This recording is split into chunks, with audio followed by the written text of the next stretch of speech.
बहुत समय पहले की बात है। चंदनपुर का राजा बहुत प्रतापी था। दूर दूर तक उसकी समृद्धि की चर्चाएं होती थीं। उसके महल में हर एक सुख सुविधा थी, हर एक वस्तु उपलब्ध उपलब्ध थी, पर फिर भी अंदर से उसका मन अशांत रहता था। उसने कई ज्योतिषियों और पंडितों से इसका कारण जानना चाहा। बहुत से विद्वानों से मिला। किसी ने कोई अंगूठी पहनाई तो किसी ने यज्ञ कराए, पर फिर भी राजा का दुख दूर नहीं हुआ। उसे शांति नहीं मिली। एक दिन वेश बदलकर राजा अपने राज्य की सैर पर निकला। घूमते घूमते वह एक खेत के निकट से गुजरा। तभी उसकी नज़र एक किसान पर पड़ी।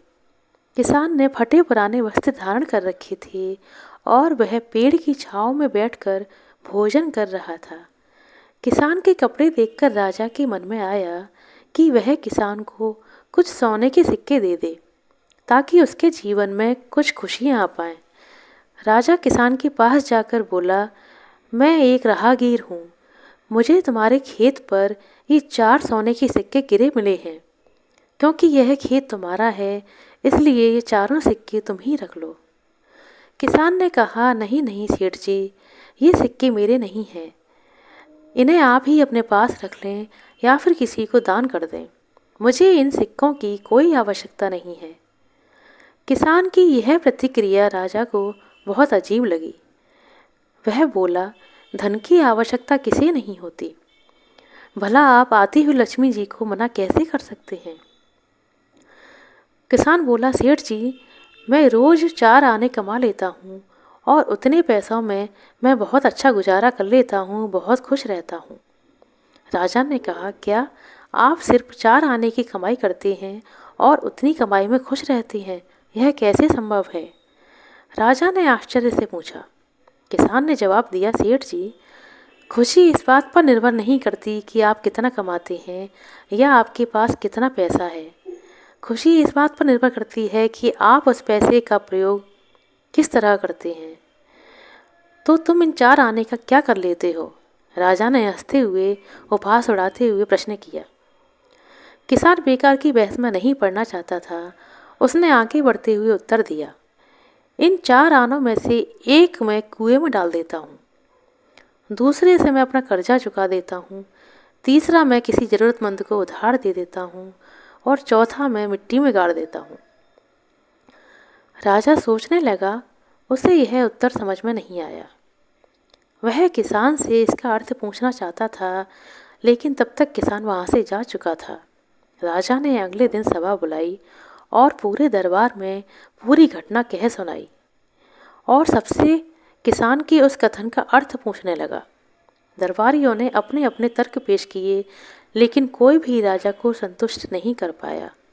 अंत में किसान को दरबार में बुलाने का निर्णय लिया गया।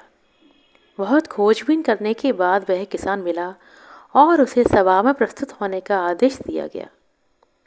राजा ने किसान को उस दिन अपने वेश बदलकर भ्रमण करने के बारे में बताया और सम्मानपूर्वक दरबार में बैठाया। राजा बोला, मैं तुम्हारे उत्तर से प्रभावित हूँ और मैं जानना चाहता हूँ कि तुम्हारे 4 आने का क्या हिसाब है। बताओ, तुम अपने कमाए 4 आने किस तरह खर्च करते हो, जो तुम इतने संतुष्ट, इतने प्रसन्न रह पाते हो। राजा ने प्रश्न किया। किसान बोला, हुजूर, जैसा कि मैंने आपको बताया था कि मैं एक आना कुएं में डाल देता हूँ, यानी अपने परिवार के भरण पोषण में लगा देता हूँ। दूसरे से मैं कर्ज चुकाता हूँ, यानी मैं अपने वृद्ध माँ बाप की सेवा में वो एक आना लगा देता हूँ। तीसरा मैं उधार दे देता हूँ, यानी अपने बच्चों की शिक्षा दीक्षा में लगा देता हूँ।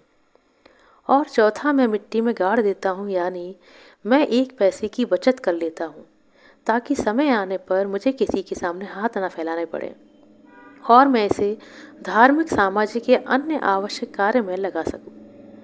अब राजा को किसान की पूरी बात समझ में आ चुकी थी और राजा की समस्या का समाधान भी हो चुका था। वह जान चुका था कि यदि आपको प्रसन्न और संतुष्ट रहना है तो उसे अपने अर्जित किए धन का सही सही उपयोग करना पड़ेगा। देखा जाए तो पहले की अपेक्षा लोगों की आमदनी बढ़ गई है, पर क्या उसी अनुपात में हमारी खुशियाँ बढ़ी हैं? पैसों के मामलों में हम कहीं ना कहीं गलती कर रहे हैं। जीवन को संतुलित बनाना जरूरी है और इसके लिए हमें अपनी आमदनी और इस्तेमाल पर ज़रूर गौर करना चाहिए।